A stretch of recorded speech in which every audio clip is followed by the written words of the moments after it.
అందరూ బాగున్నారమ్మా. కోతలు కొయ్యలేదేంటి? ఊళ్ళో కూల్ రేట్ల కోసం గొడవ నడుస్తూనే ఉందమ్మా. అడిగినంత ఇవ్వాల్సిందేనని కూలీలు, నచ్చినంత ఇస్తామని రైతులు. ఎవరు రేటు తేగట్లేదమ్మా. ఈ ఇష్యూలో అన్నలు ఇన్వాల్వ్ అయ్యారా? వాళ్ళు వెనక లేకుంటే ఈ కూలి చేసుకునే వాళ్ళకి ఎక్కడి నుంచి వచ్చినాయి అమ్మా ఎన్ని గుండ్లు? ఇచ్చింది పుచ్చుకుంటమే తప్ప ఏనాడన్నా ఇంత కావాలని అడిగారు వీళ్ళు. పోనీలే, ఇన్నాళ్ళకైనా వాళ్ళకేం కావాలో నోరు తెరిచి అడగగలుగుతున్నారు. సంతోషమేగా.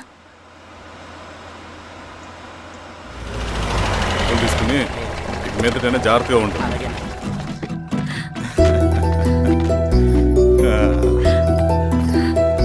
బాగున్నావమ్మా? బాగున్నానన్నయ్య, నువ్వెలా ఉన్నావు? బాగున్నాను. రా లోపలికి వెళ్దాం. రా కూర్చో. సో ప్రయాణం అంతా బాగానే జరిగింది కదా? నీ ఫేవరెట్ నెత్తిపూరి. రా వడ్డిస్తారా? ప్లేట్ తిప్పు. నాకొద్దన్నయ్య, నాకు మంచి కాఫీ తాగాలని ఉంది. అమ్మో, నీకు నచ్చినట్టు కాఫీ చేయాలంటే ఆ దేవుడి దిగి రావాలి తల్లి. ఏంటో అన్నయ్య, మంచి కాఫీ తాగకపోతే ఇక ఆ రోజంతా అదోలా ఉంటుంది నాకు. రేయ్ సామే, అర్థమైంది. శిరీష్ అమ్మకి మంచి కాఫీ కావాలి, అంతేగా నేను వెళ్ళి పట్టుకొచ్చేస్తా. ఎక్కడికి స్వామి? మన ఊళ్ళో మెగాస్టార్ హోటల్ ఉందమ్మా, అందులో కాఫీ చాలా బాగుంటది. నేను వెళ్ళి పట్టుకొచ్చేస్తా. స్వామి, కాఫీ అంటే అక్కడికి వెళ్ళి వేడి వేడిగా తాగాలి. నేను వస్తాను పద. అవునమ్మా, అక్కడ నేను కూడా తాగాను, చాలా బాగుంటుంది. వెళ్ళు. థ్యాంక్ యూ అన్నయ్య. ఆడుతూ పాడుతూ పని చేస్తాం. కాఫీ బాగుంది. ఎవరు చేశారు? మా రవణ పెట్టాడమ్మా. రవి? ఎవరు రమ్మను? రవణ మేడం పిలుస్తున్నారు.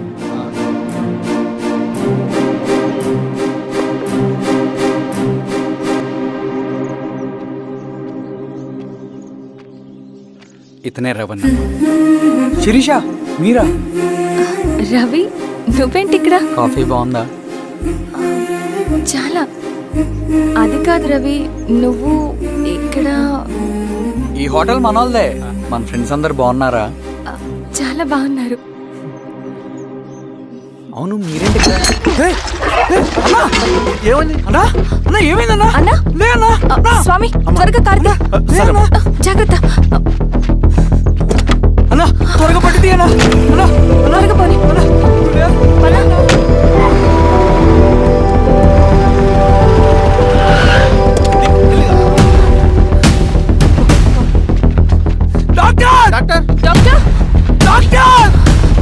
ఏమైంది డాక్టర్? త్వరగా చూడండి డాక్టర్.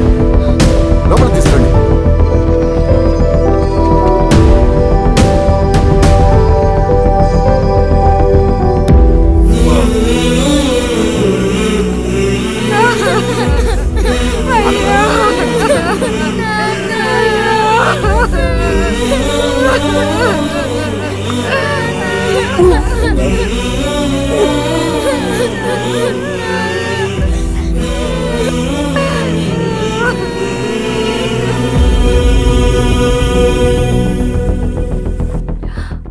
ఎలా ఉంది డాక్టర్?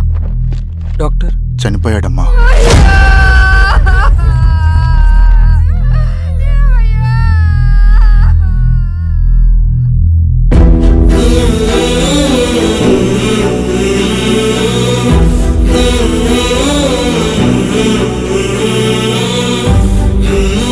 ఆ పేపర్స్ ఏంటి రవి?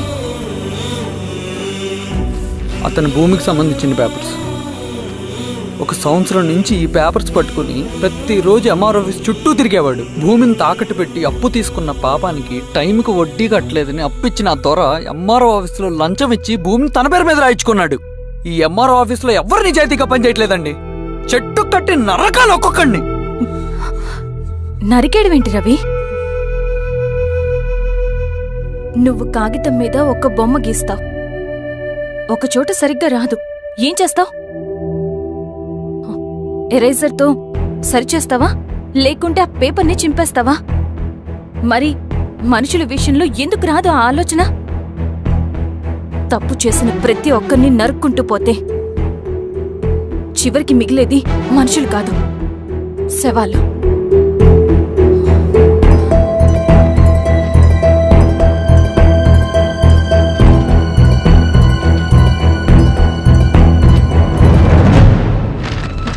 పద రవి.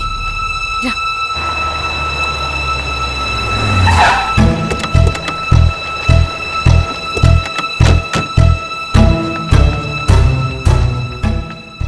పానుకోటి నర్సయ్య ల్యాండ్ ఎవరు చూస్తున్నారు? మీరెవరు? ఇదిగోండి అప్లికేషన్. ఇది డిస్ప్యూట్ ల్యాండ్, ఎవడేం చేయలేడు. నీ నిర్లక్ష్యం, నీ లెక్కలేనితనం వల్ల ఒక నిండు ప్రాణం పోయింది. ఒక కుటుంబమే రోడ్డు మీద పడింది తెలుసా? ఏంటో మా గొడవ?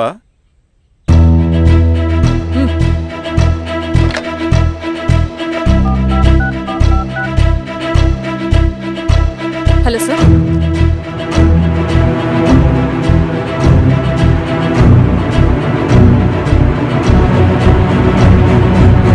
Okay sir. You are dismissed. Peon, నేను ఒక పేపర్ ఇస్తాను, అది కలెక్టర్ గారికి ఫ్యాక్స్ చేయి. అలాగే మేడం. ఎవరమ్మా మీరు? ఈ ఊరికి కొత్తగా వచ్చిన ఎంఆర్ఓ.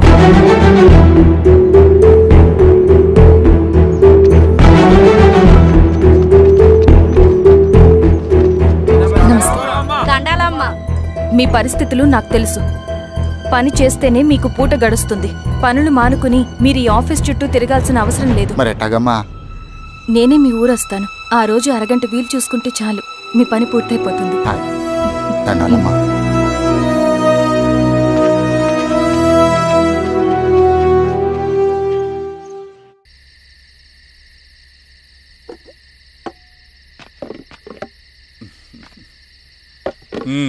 ఎంఆర్ఓ గారు, ఏంటి ఛార్జ్ తీసుకున్న మొదటి రోజే ఆఫీస్లో మీ పవర్ చూపించారట? అన్నయ్య, నువ్వు సస్పెండ్ చేసిన వ్యక్తి నా దగ్గరికి వచ్చాడమ్మా. పాపం కన్నీళ్లు పెట్టుకున్నాడు. అతడి వల్ల నష్టపోయిన ఒక వ్యక్తి నా కళ్ళ ముందే చనిపోయాడన్నయ్య. కన్నీళ్లు ఎన్నిసార్లు తుడుచుకున్నా పోతాయి, కానీ వీళ్ల నిర్లక్ష్యంతో పేదవాళ్ల ప్రాణాలే పోతున్నాయి. అన్నయ్య, మా నూరి సమస్య పేదరికం కాదు, నక్సలిజం.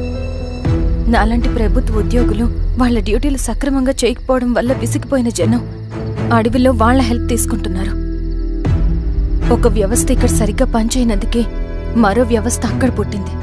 అందుకే నా పన్నం చేయనివ్వండి. స్నానం చేసిరండి, భోజనం చేద్దాం.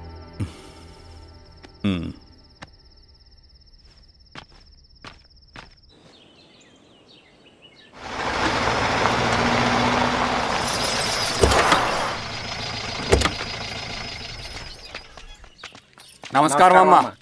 నమస్తే. ఇలా రండి. మీ ఊరు నుంచి కొందరు ఎంఆర్ఓ ఆఫీస్లో అప్లికేషన్స్ ఇచ్చారు. తను వాళ్ళ పేర్లు చెప్తారు, వాళ్ళని పిలవండి. అలాగే మేడం. వెళ్ళండి. Madam, coffee. నువ్వెప్పుడు వచ్చావు రవి? మీరు గంటకోసారి కాఫీ కావాలంటారు కదా, మాటి మాటికి వెళ్ళి రావడం ఎందుకని వచ్చేసా.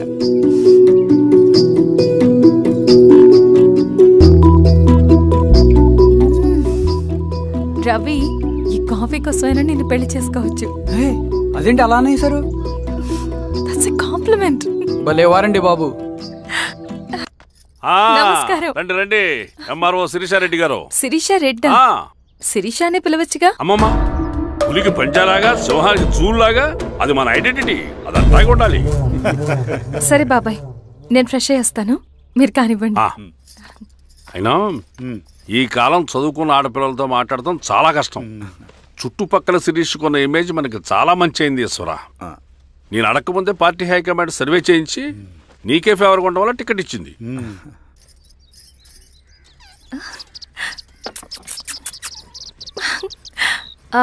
అనేవాళ్ళు ఎక్కడ? బయటికి వెళ్ళారమ్మా. ఓ, బయటికి వెళ్ళారా? రవిని పిలు. అలాగే మేడం. రవి రా రా రా, కూర్చో. పర్లేదు మేడం. మేడం ఏంటి, శిరీషానే పిలవచ్చుగా. అది కాదండి, ఎవరైనా చూస్తే. కూర్చోవయ్యా.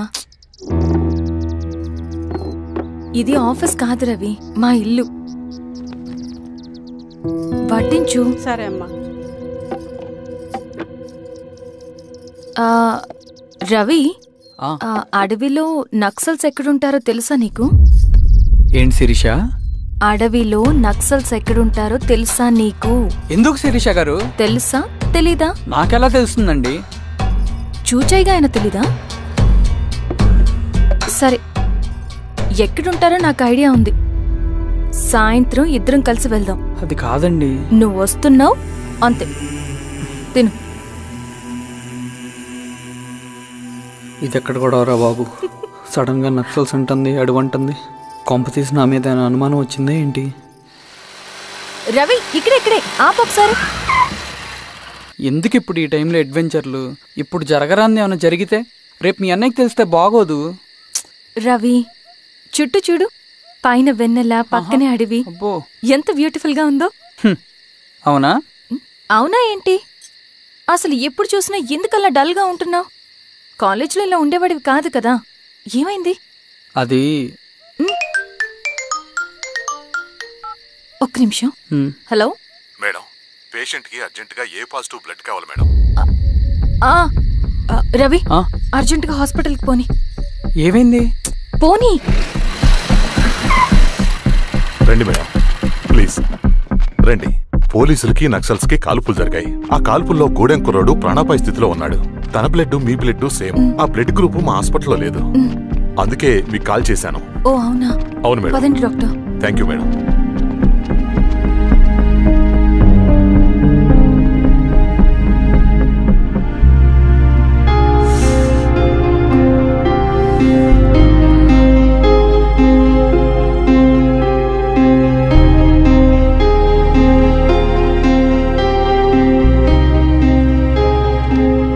Thank you madam. పర్లేదు డాక్టర్. ఇప్పుడు అతనికి ఎలా ఉంది? తను స్పృహలో లేడు మేడం. రవి, నీ దగ్గర మనీ ఉందా? ఉన్నాయి. ఇవ్వు. ఇది అతనికి అందించండి. జాగ్రత్తగా చూసుకోండి. అలాగే మేడం. అమ్మా, భోజనం తీసుకురమ్మంటారా? నాకేమొద్దు. భోంచేయకపోతే ఆరోగ్యం పాడవుతుంది శిరీష. నువ్వు వెళ్ళి తీసురా అమ్మా. సరే. రవి, నాకు ఒక మంచి కాఫీ చేసిస్తావా? తలనొప్పిగా ఉంది. చేసిస్తా కానీ తర్వాత నువ్వు భోంచేయాలి.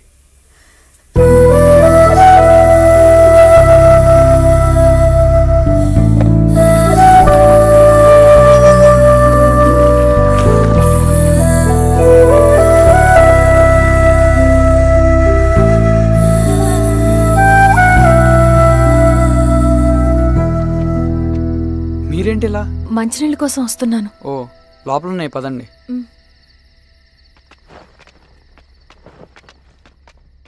ఇదిగోండి మంచినీళ్ళు.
నమస్తే ఎంఆర్ఓ గారు.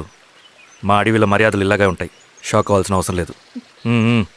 జెడ్పీటీసీ ఎలక్షన్ జరగటం మాకు ఇష్టం లేదు. అవి ఆగాలంటే 2 దారులున్నాయి. ఒకటి మీరు విత్డ్రా చేసుకోవాలి, లేదా మీరు చనిపోవాలి.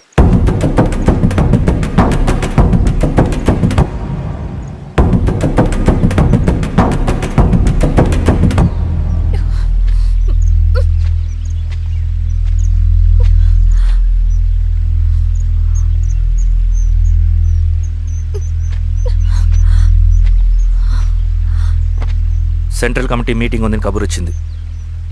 మేము వచ్చేలోపు ఎలక్షన్స్ ఆగిపోయాయని న్యూస్ రావాలి.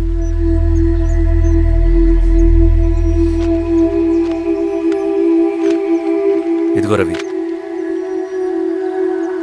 లాల్ సలాం కామ్రేడ్.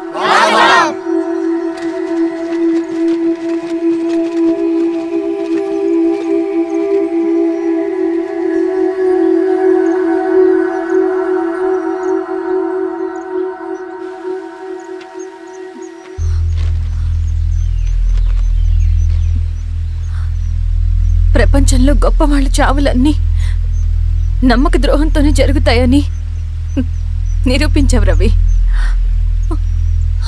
అన్నయ్యని కూడా అచ్చం ఇలాగే చేసావు కదా. ఎందుకు రవి? ఏం జరిగింది?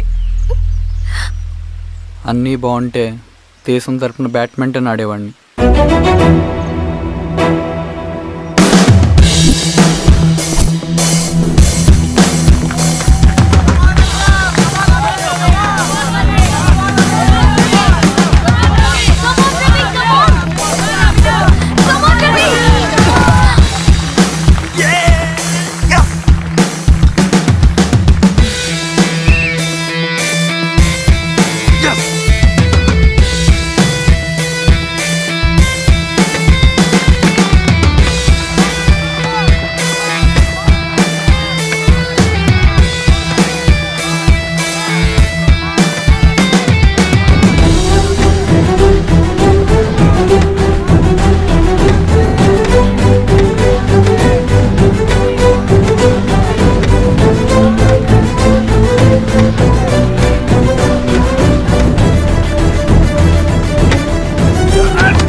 అరే అభి, లేవరా, లే.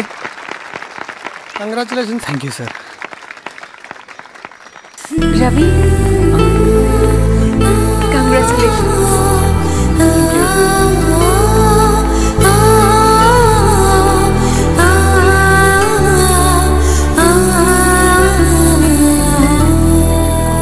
సార్, గంగినేని వెంకటేశ్వరరావు గారి ఎర్రజెండా పుస్తకం ఎక్కడుంది? రవి దగ్గర ఉందమ్మా.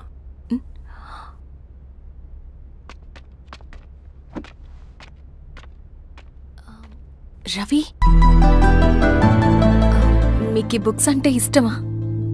అవును, నీకు కూడానా? నేను ఇప్పుడిప్పుడే చదువుతున్నా. సైలెన్స్. క్యాంటీన్కి వెళ్ళి మాట్లాడుకుందామా? ఓకే. అక్క కాఫీ. థ్యాంక్ యూ రచన. పర్లేదక్క. అయ్యో, కాఫీ అస్సలు బాలేదు. 1 minute ఇప్పుడే వస్తా. ఎక్కడికి? ఇక్కడికే వచ్చేస్తా. 1 minute అండి.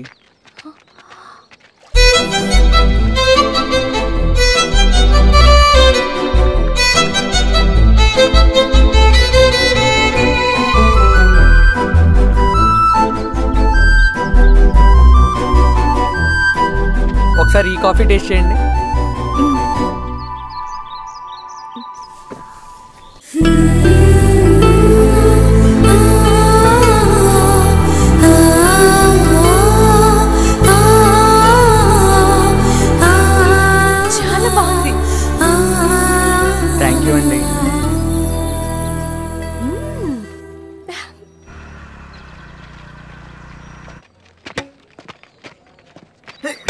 Wow sir.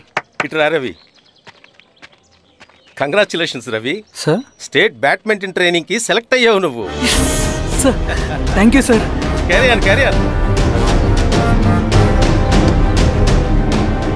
నువ్వేమో ఇక్కడ కూర్చొని ఆడుకుంటున్నావు. వాడేమో state level training select అయ్యాడ్రా.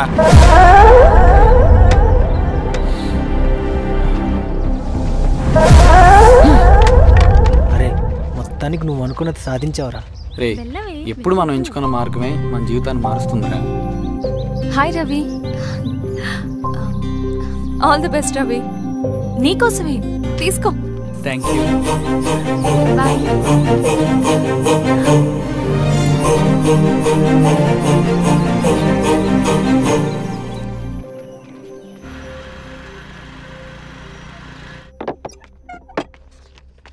Sir రమ్మన్నారంట. ఎందుకలా చేసావు రవి నువ్వు? ఏవేంటి సార్, నేనేం చేశాను? ఇదేమిటో చూడు. Question paper sir. అవును, రేపు జరగబోయే టర్మ్ ఎగ్జామ్ పేపర్. నువ్వు లీక్ చేసిన పేపర్. సార్ అసలు నువ్వు ఇలా చేస్తావనుకోలేదు. సార్ నేను క్వశ్చన్ పేపర్ లీక్ చేయట్లేండి సార్. నేనంతా చదువుకుంటూ రూమ్ లోనే ఉన్నాను సార్. నన్ను నమ్మండి సార్. ఈ జెర్సీ నీదే కదా? సార్ అది నాదే, కానీ దీనికి నాకేం సంబంధం లేదు సార్. నన్ను నమ్మండి సార్.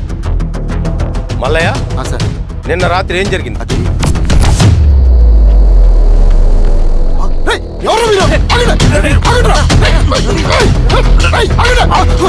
సార్ అతను అబద్ధం చెప్తున్నాడు సార్. నాకేం తెలియదు సార్. నేను దొంగతనం చేయలేదు సార్. నన్ను నమ్మండి.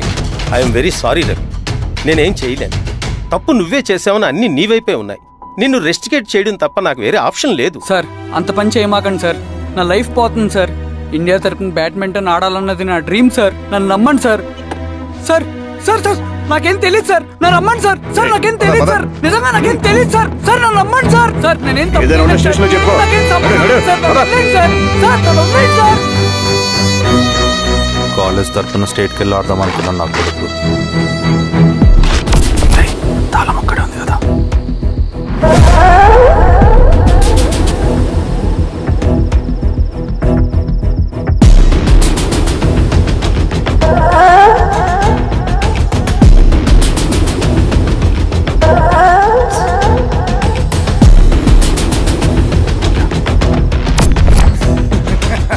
రేపు జైల్లో ఆడుకుంటారు బ్యాడ్మింటన్. సార్ నన్ను ఎందుకు తీసుకొచ్చారు సార్? నాకేం తెలియదు సార్. పేపర్ లీక్ చేసింది. నేను చేయలేదు సార్. నిజంగా నేను చేయలేదు సార్. సార్ నిజం సార్. సార్ రేయ్, నీ తరపున ఎవరు లేరా? వచ్చి ఫోన్ చేసుకో త్వరగా.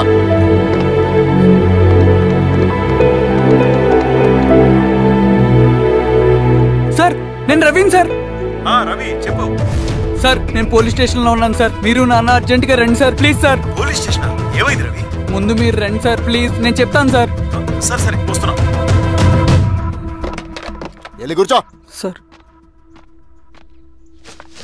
అయ్యా దండలయ్య. రే రవి నాకేం తెలియదు. నీ కొడుకు క్వశ్చన్ పేపర్స్ దొంగతనం చేసి దొరికిపోయాడు. ఎఫ్ఐఆర్ రాసి కేసు పెడితే జైలు శిక్ష పడుతుంది. అలా కాకుండా కేసు క్లోజ్ చేయాలంటే 2 లక్షలు కావాలి. వెళ్ళి తీసుకుంట్రా. అర్థమైందా? ఏయ్, నా సంగతి నీకు తెలుసు కదా. లోపలేస్తే 10 సంవత్సరాలు బయటికి రాడు. వెళ్ళి డబ్బులు కొట్టరా.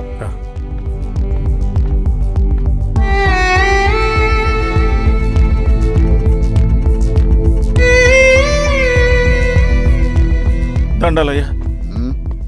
ఇదిగోనయ్యా 2 లక్షలు.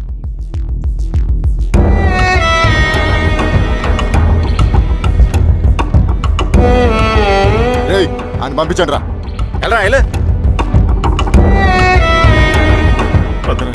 నిజంగా దీనికి నాకేం సంబంధం లేదు నాన్న. త్వరగా దున్నండి రా. బంగారం లాంటి భూమిది. అరే ఏంకన్నా పటేల్ మీ పొలం దున్నేస్తున్నాడు. పటేల్ మా పొలం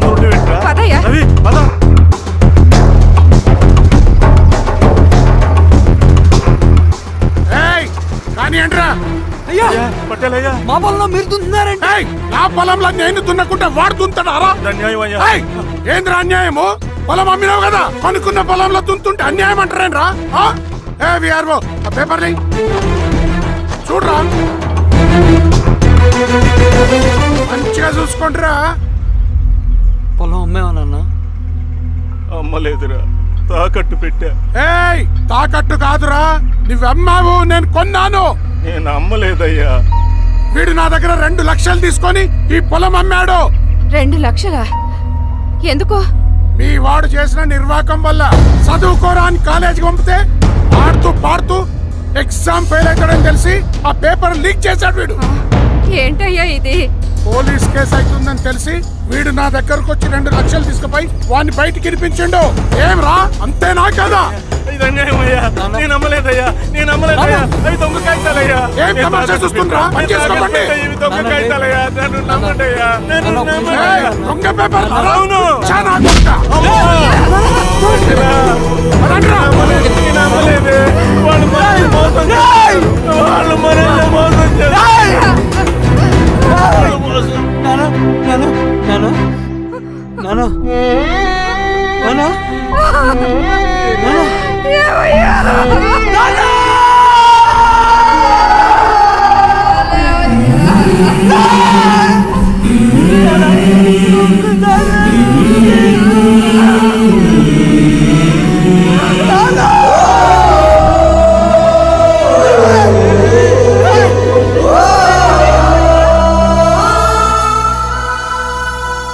నాన్న చనిపోయిన తర్వాత మా భూమి కోసం వెళ్ళి పై అధికారులను కలిశాను, కానీ వాళ్ళు కూడా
ఈ వార్త అన్ని పేపర్లో రావాలి.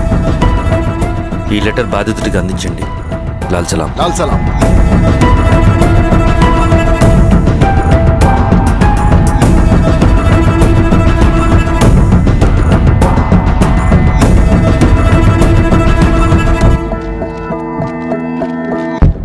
ఈ పీడిత భూస్వాముల నుండి విముక్తి కోసం విప్లవ పోరాటం చేయాలి. పేద ప్రజలను సమసమాజం వైపు నడిపించాలి.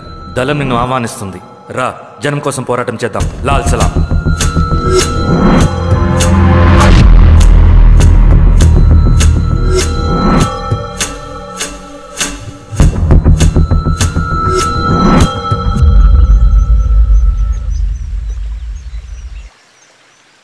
నాకు పట్టిన గతి ఇంకెవ్వరికీ పట్టకూడదని ఉద్యమంలోకి వచ్చాను. ఇన్ఫార్మర్గా చేరాను. దానికోసం ఎంతమందినైనా చంపుతాం, చేస్తాం. కానీ మేమనుకున్న సమసమాజం తీసుకొస్తాం. కమ్యూనిస్ట్ రాజ్యాన్ని స్థాపిస్తాం. సమసమాజమా అంటే? రష్యాలో, చైనాలో, వియత్నంలో మా కమ్యూనిస్టులు విప్లవం ద్వారా సాధించిన ఆదర్శ సమాజం. Lenin, Stalin, Mao, Che Guevara, Fidel Castro సృష్టించిన కులాలు, మతాలు, వర్గాలు, వర్ణాలు లేని ఒక సామ్యవాద స్వర్గం. అదే మేం కలలుగనేది. దానికోసమే మేం పోరాడేది. నాకు తెలిసి నాజీ పార్టీలో గోబెల్స్ తర్వాత అంత ప్రొపగాండా మీ కమ్యూనిస్టులు తప్ప ఈ ప్రపంచంలో ఎవ్వరూ చేసుండరు. ఉక్కు మనిషి స్టాలిన్, మానవీయుడు మావో, ఎర్ర జెండా వెలుగు ఇలాంటి కమ్యూనిస్టు పుస్తకాలు చదివితే ప్రపంచవ్యాప్తంగా కమ్యూనిస్టులు సాగించిన మారణ హోమాల గురించి నీకు తెలీదు రవి. స్టాలిన్ మొత్తం ఎంతమందిని చంపాడో తెలుసా? 2 కోట్ల మందిని. మనుషుల్ని చంపడంలో హిట్లర్నే మించిపోయాడు. చాలా మందిని సైబీరియన్ లేబర్ క్యాంపులకు పంపి దారుణంగా హింసించి మరీ చంపేశాడు. 2వ ప్రపంచ యుద్ధంలో బెర్లిన్ని ఆక్రమించిన రష్యన్ సైనికులు 8 ఏళ్ల నుండి 80 ఏళ్ల వయసులో కంటికి కనపడిన ఏ స్త్రీని వదలకుండా సామూహిక మానభంగం చేశారు. అది కూడా మీ కమ్యూనిస్ట్ దేవుడు స్టాలిన్ హయాంలోనే జరిగింది. ఇక మీ మావోయిస్టుల భగవంతుడు China chairman Mao Zedong great leap forwarded cultural రెవల్యూషన్ల పేరుతో 14 నుంచి 20 మిలియన్ల ప్రాణాలని పొట్టను పెట్టుకున్న మహానుభావుడు. ఇది మీ కమ్యూనిస్ట్ దేవుళ్ళు రాసిన రక్త చరిత్ర. ఆ దేశాలలో పేపర్లు ఉండవు, టీవీలు ఉండవు, స్వతంత్రమే ఉండదు. 1962లో చైనా మన దేశం మీదకి దాడి చేసి భూభాగాన్ని ఆక్రమించినప్పుడు ఒక్కరు కూడా నోరు మెదపలేదు.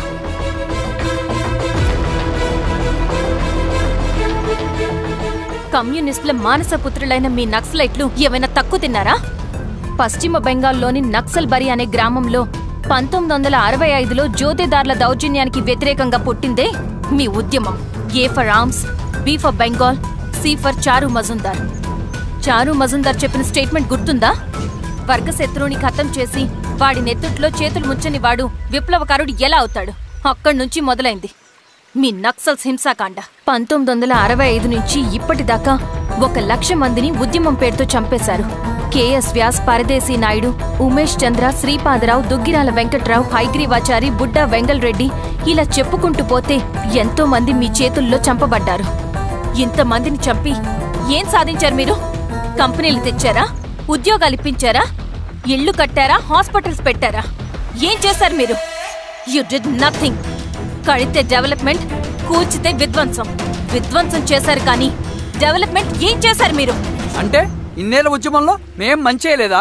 లేకే, ఖచ్చితంగా చేశారు. తెలంగాణ సాయుధ పోరాటం, శ్రీకాకుళం సాయుధ పోరాటం వాళ్ల చలవే. భూస్వాములు తగ్గి కూలీ రేట్లు పెరిగాయి అంటే అది మీ చలవే.